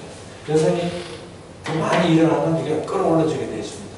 요거에 대해서도 제가 그 전문 논문에서 다 얘기를 했는데 오늘 생각을 하고 어쨌든 중요한 게 노인 부양 비율이 중요하죠. 그러면 전체적인 어떤 알파 연금 부담률이 이제 계산이 된다. 그래서 이거를 끌어내야 된다. 자, 뭐예요? 결론 나왔죠? 인구를 어떻게 합니까? 출산율을 높이고 안정화시켜야 된다. 높은 수준에서. 이제 이게 나왔죠. 그러기 위해서 다른 14쪽으로 돌아가겠습니다. 바로 제가 제안하는 것은 한국판 뉴딜인 거예요. 뉴딜. 그래서 제가 이 연금 기금 쌓이고 있죠? 이게 너무 쌓이는 게 큰 문제입니다. 이게 이 사이즈가 너무 크면 국민 경제를 왜곡시키게 돼 있어요. 너무 커졌다가 갑자기 줄죠. 노인 폭발하면 막 지급하고 나면 고갈된다 그러지 않습니까? 네. 이것도 문제예요. 국민 경제가 못 견디는 거예요. 그 돈이 어디서 나옵니까? 바로 그 청구권이. 바로 국민 경제 어딘가에 있는 거예요. 청구권이. 청구권이 뭐예요? 바로 여러 가지 투자되는 거예요. 어? 주식도 사고, 그죠? 공채도 사고, 지방채도 사고, 회사채도 사고. 여기 갑자기 해수되면 어떻게 됐어요? 회사채 팔라고 시장에 막 내다 던지면 회사채 가격이 폭락하죠. 예. 경제가 이상해지는 거예요. 문제가 큰 문제가 생길 수 있죠. 조란이 올 수가 있죠. 그래서 그것도 문제인데 어쨌든 뭐냐 제 말씀은 국민연금이 안정되려면 이제 이해하시죠, 그죠? 국민연금이 안정되려면 출산율이 안정돼야 되니 어떻게 해야 되느냐? 제가 열심히 계산해가지고 자 14쪽에 식이 나오죠. 고등학교 들어간 거죠, 이거 방정식. 예.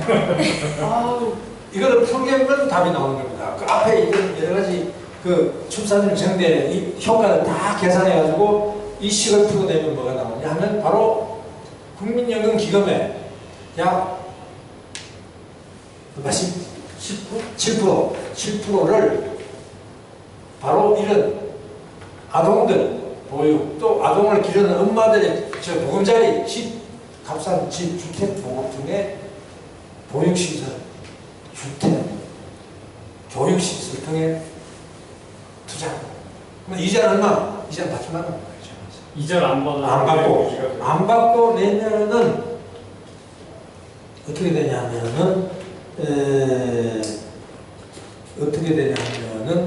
안 받고 내면은 약 10%를 내면 된다고 나와 있어요. 완전히 다 나뉘는 게 아니고 아까 7%는 그건 다 나뉘어서 돼요. 배터리가 다 잠깐만. 됐습니다. 예. 그래서 최종 계산은 뭐냐? 국민연금이 계속 적립되죠. 그러면 원래 한 해에 4조가 적립됐다 하면은 4조의 10% 얼마? 4천억 원을 그게 이자 받지 말고 내놓으라는 거예요. 얼마? 20년 동안. 20년 동안 내놓고 그래서 출산율이 우리가 원하는 식으로 회복이 되면 바로 노인도 결국은 그죠? 연금보험료 낼 인구가 충분히 해서 자기 연금 안정적으로 받게 되고 또 젊은 세대들은 많이 나서 충분한 출산이 회복되고 이래가지고 결국은 경제 사회적으로 안정이 된다. 즉 모두가 윈윈한다는 얘기입니다. 그럼 예를 들어서 지금 국민연금 적립금이 지금 한 450조 되는데 그런 뜻이 아닙니다. 지금까지 적립된 게 아니고 매년 신규로 되는 적립금의 10%라는 뜻입니다. 기존 적립금은 매년 제가 40조는 주었는데. 네, 그렇죠. 그러니까 40조니까 10%하면 한 4조 내놓아요. 그럼 뭐야? 주택도 짓고 그래서 값싸게 그죠? 임대해주고 공공 이런 데 다 하라는 얘기입니다. 그러니까 이제 여기에는 이자를 받지만 이자 그냥 명목적으로 너무 안 받을 수는 없다면 한 2% 정도만 받고 되죠. 예를 들어서 20대 30대 같은 경우에 매년 4조를 해가지고 공공임대주택을 짓는데 그 경우에 원리적으로 임대료를 한 푼도 안 받도 되는 거예요. 임대료 유지비를 받아야죠. 감가상각 건물 유지비만 내요. 건물 유지비하고 여러 가지 수리비 등등 이런 걸 받아야죠. 싸게 주는 거죠. 그렇게 하고 보육시설 싸게 주고 이러면 뭐냐? 낳고 왜 아까 얘기했죠. 새가 둥지가 조용해지고 새가 불안감을 안 느끼고 알을 까기 시작한다. 정나라는 얘기죠, 그죠? 알을 깐다는 얘기. 그게 여성들이 싫어요. 내가 애만 느끼겠나. 그래서 유럽에서 동거를 하더라도 유럽은 다 동거 문화잖아요. 그렇죠. 근데 동거를 해서 애를 낳아도 정부에서 다 그걸 네. 부담을 그게 아마 출산율 때문에 그런 거예요. 그러니까 모든 정책 중에서 합던제 그저 추가적으로 바로 이것을 시행하기 위해서는 즉 어떤 하나의 남녀가 안정적인 가정을 꾸리고 애를 낳고 행복한 생활을 하기 위해서는 했을 때 여러 가지 있는데 지금처럼 뻑적지근하게 결혼식을 올려야만 애를 낳고 같이 살고 애를 낳냐 이런 것이 아니고 동거도 가능하다는 식으로 해서 사회민주주의지 않으면 남녀 동거혼이랄까요? 이런 거 그래서 그것을 구청에다가 계약서 내고 있죠. 동거 협약서 내가지고 애가 생기면 어떻게 책임진다. 사회는 어떻게 얘를 보호한다는 것을 다 해가지고 하면 되죠. 예, 그래서 동거혼을 확산시켜야 되는데 한국의 이런 보수적인 문화에서 사회민주주의 정당이 동거혼 해가지고 가족을 계속 고칩니다 이러면 이제 바로 저 노인연대 뭐야 무슨 할배들이 막 뛰쳐나올 거야 이런 제가 볼 때 오히려 노이즈 마케팅 차원에서 좋을 것 같은데 우리가 힘을 가면 20대, 10대들은 엄청 좋아할 것 같아요. 근데 지금 오히려 그 결혼을 안 하고 자식을 놓으면 한부모 자녀이기 때문에 혜택이 훨씬 많아요. 제가 얘기했는데 결혼을 하고 3달 동안 고민을 했어요. 혼인신고를 안 하면 지원이 훨씬 많은데 그런 것도 진짜 있더라고요. 고민했다니까. 한부모 자녀라는 이유로 지원이 많이 늘어요. 결혼 가서 예, 오히려. 예. 그러면 어느 정도 이제 그죠? 민법만 승진하고 해서 정말 법적으로도 똑같은 사회적으로 보장하고 또 이제 그에 따라서 사회적 인식이 그죠? 동거한 게 뭐가 나빠 이렇게 되고 이미 그런 거 있어요. 그래서 뭐 국공립 어린이집을 먼저 들어가려면 한부모 자녀 가정으로는 올려놓으면 훨씬 먼저 들어갔을 거예요. 나 들어갔는데 합의가 안 됐구나. 결혼을 안 하고. 그때 뭐 돈 문제 때문에. 그래서 그 문제는 사회민주주의 정당이 지금 이 선생님 말씀하신 거는 정당이 정책적으로 제기할 게 아니고 동거 관련된 법적 지위 보장은 젊은 사람들이 나와서 운동을 동거자 운동 같은 걸 해야 되는 거 아니에요? 맞아요. 우리가 당신들이 운동을 해줘야 되는 거예요. 그걸 동거자 운동을 3인당이나 이렇게 정당. 그래서 지지해주면 되지. 우리가 나서는다. 아니, 할배들이 저 봐라, 원래 저 인간이 잘못된 인간들이야. 이 정말 뭔가 아시죠? 무슨 말씀인지. 네. 그래가지고 나온다니까요. 사실은 우리 모두가 사는 길인데, 그걸 몰라. 그분들이 농촌 세대 옛날 그죠? 농업사회에서 태어난 분들은 이해하셔야 돼요. 그렇게 생각할 수밖에 없습니다. 농촌 사회에서 사회를 유지하는 기본은 그 봉건 윤리라는 게 괜히 생긴 게 아닙니다. 나쁜 게 아닙니다. 농업사회에서는 그게 사회 조직 질서 원리가 될 수밖에 없어요. 그렇게 생각하는 거죠. 그렇게 이해하셔야 되고 젊은 사람들 스스로가 문제 해결에 나서야 되고 빨리 나서야 된다. 지금 그래야 젊은 사람들의 행복도도 올라가고 우리가 간절히 원하는 출산율도 올라가고 있습니다. 아시아에서는 다 출산이 낮아요. 싱가포르, 우선 대만, 우선 일본도 이런 나라의 문제는 뭐냐? 결혼하지 않으면 애를 못 낳아. 못 낳아요. 아직 그런 유교 문화가 남아있어서 한국도 마찬가지입니다. 그렇기 때문에 한국이 앞장서서 그 문화를 깬다면 좋죠. 그럼 다른 나라도 따라할 그 가능성이 있죠. 지금 한국이 그죠? K-팝뿐만 아니라 스마트폰뿐만 아니라 그죠? 한국 자동차뿐 아니라 하면 다들 한국에서 하는 건 좋다고 합니다. 아시아의 젊은이들. 한국 하면 따라합니다. 그걸 인정하시나요? 한국에서 동거문화를 하자면 따라해. 그럼 아시아의 출산율 문제도 근데 싱가포르 같은 경우는 보면 그 주택이나 이런 게 90%가 다 국유로 돼 있다고 그러던데. 토지가 국유. 토지가 그리고 주택도 85% 정도가 그런 상태. 근데 왜 출산율은 낮은 거야 싱가포르는?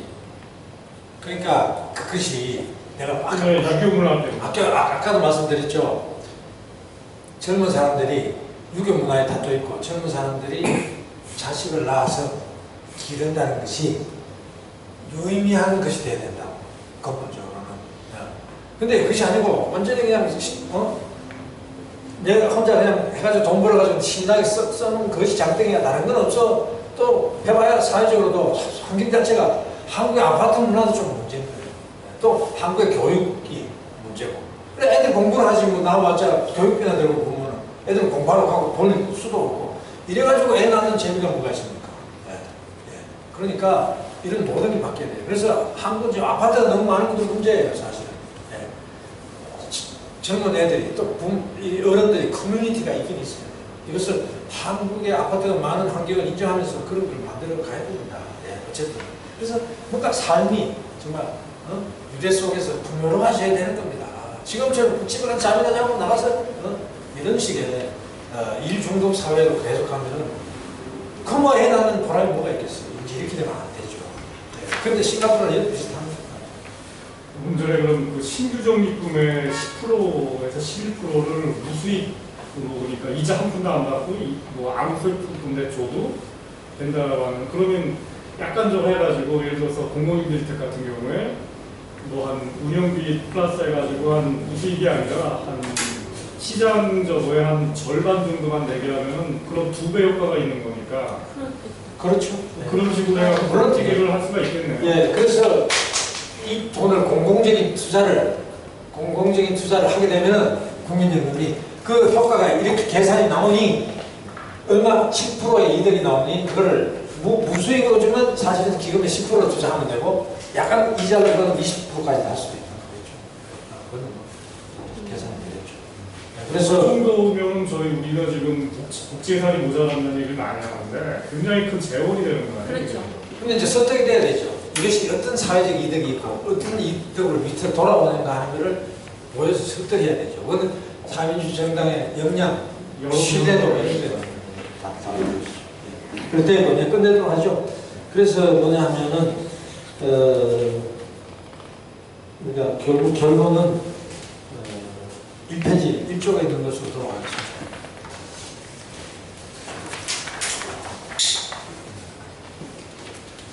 자, 한국의 진보 좌파라는 건 보자. 우리 또 존경하는 장선생 오셨는데 한국의 진보 좌파라는 건 뭐냐? 너무 미래에 대한 생각이 사로잡혀 있다는 거예요. 미래에 대한 생각. 그 말은 뭐냐? 현실에 부정적으로 보는 감정이 너무 강하다. 현실을 부정적으로. 여기는 가치가 없어. 여기에 가치 있는 건 없어. 그건 뭐 현실을 요만큼 계산해봤자 그게 그거야. 이런 생각. 미래에 대한 어떤 열망이, 소망이 현실에 대한 애정과 연결이 되지 않았다는 얘기입니다. 한국의 진보의 문제는. 그러니까 현실 자체를 살고 여기서 조금 나아지면 나의 행복도 올라간다. 행복이 더 행복해진다. 이렇게 생각하고 여기에 관심을 가져야 되는 거예요. 그래서 어떻게 하면 좋게 할까? 이렇게 나와야 되는 겁니다. 그래서 그러나 우리의 눈은 저 먼 미래, 저 빛나는 별에 우리 마음은 항상 두되 그것을 글로 가기 위해서는 현실 자체를 사랑해야 돼요. 현실을 부정하고 여기서는 어차피 이래나 저래나 마찬가지야. 이건 한꺼번에 때려없지 않으면 아무 의미도 없어. 그건 뭡니까? 그런 태도를 취하는 사람 바로 극단적인 종교인들인 겁니다. 아시죠? 예. 극단적인 종교인들 어때요? 현세에 사는 자체가 무의미해. 내가 천국을 가야지. 그것만이 유의미한 거야. 그래서 현세에 사는 걸 오로지 천국 가기 위한 걸로 다 갖다 바쳐. 현세의 삶 자체가 의미가 있는 게 아니에요. 그거에 대한 것으로 의미 있을 뿐이다. 이런 얘기입니다. 이와 같은 것은. 그래서 인간을 도구화해, 그 사람들은. 너는 하나님의 종이 돼가지고 너를 완전히 막 희생해라. 이렇게 나오는 거예요. 네가 현세에서 행복한 모습을 취하면 그게 천국이야. 너가 행복하고 같이 있는 사람이 행복하면 사실 이렇게 얘기하지 않고. 그래서 천국은 멀리 있는 것이 아니고 바로 내 가까이에 있는 것이다. 모든 사람이 행복하는 그 어떤 상태, 사실은 이것이다 라고 해야지 되는 것인데 현세에 대한 부정은 결국 내세에 대한 어떤 강한 집착으로 나타나고 그렇게 되는 거예요.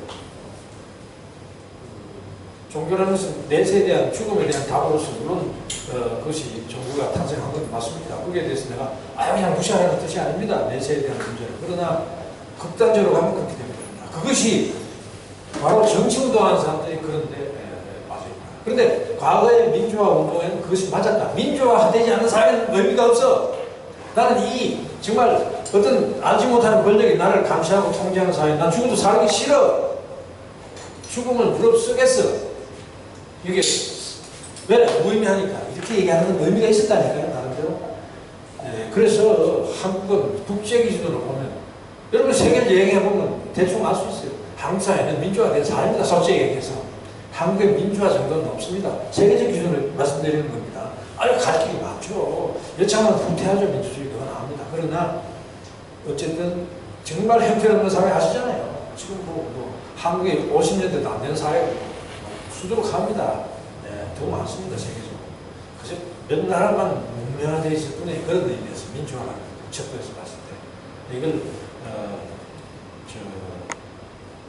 이해하시고 과거의 어떤 그런 선악구도로 접근하지 말고 이걸 갖다가 나의 현실을 사랑하고 개선해야 되고 옆에 있는 이웃을 사랑하고 이렇게 해서 그것을 정치 에너지로 끌어들이는 생각을 해야 되는 것이지 그 먼 미래만 생각하고 현실을 부정하고 이런 것은 절대 사회민주주의가 아니다. 괜히 선거철 돼가지고 집권하려고 정책 하나 억지로 만든답시고 막 그런데 전부 사회민주주의적인 것이긴 해. 근데 마음이 따라주지 않는데 누가 믿습니까 그걸? 그렇지 않습니까?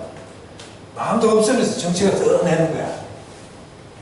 근데 마음이 따라가지 않는 정책은 아무리 좋은 거라도 절대 사람들이 바보니까 믿지 않습니다. 예. 마음이 가야 돼요. 의지, 그 사람의 그 신념이 가야 돼요. 예. 그런 것이 궁극적으로 사람 마음을 움직이는 것이지 절대 그런 게 아니다.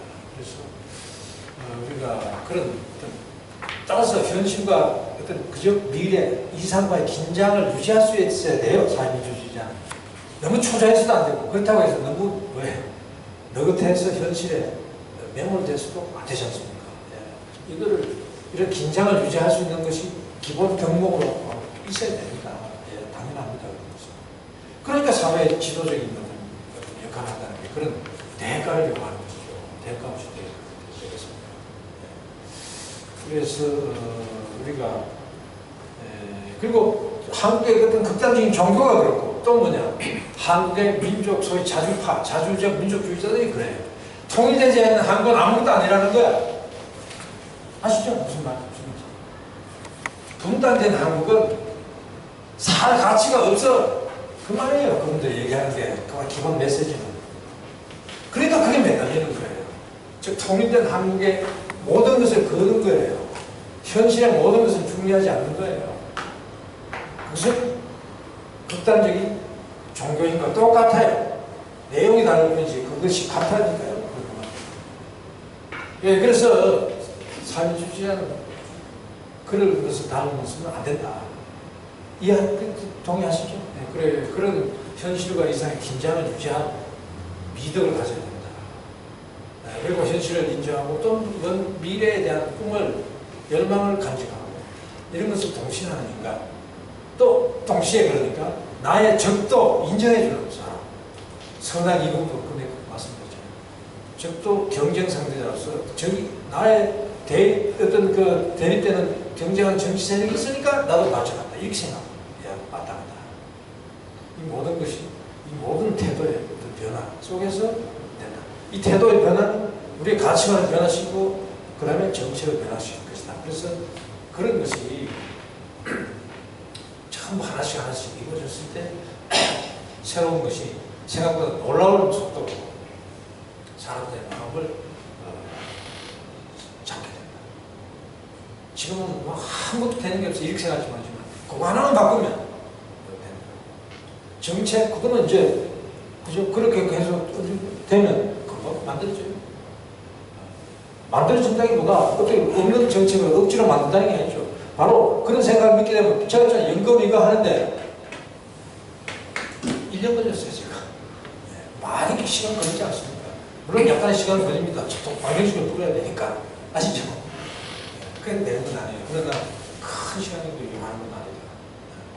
크게 무슨 시간이 많이 걸렸어요. 그러나 물론 아주 일관성 있고 설득이 있어야 됩니다. 그냥 막 끌어모으기 정책이 아닙니다. 모든 것이 일관성 있고 그래야 설득이 되는 것이죠. 내가 막 학문적으로 막 무슨 뭘 증명하기 위해서 내가 논문 썼다 이런 거 자랑하기 위해서 합니까? 아닙니다. 설득하기 위해서 그렇죠? 이성적으로 설득이 돼야 되고 그 다음에 감정적으로 설득하는 건 조직 운동에서 하는 것이고 대부분 그런 것이죠.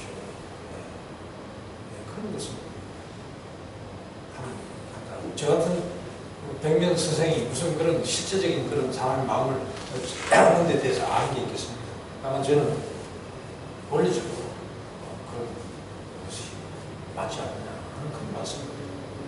자, 오늘 일단 제 말씀은 정말 시간이 초과했거든요. 마치도록 하겠습니다. 감사합니다.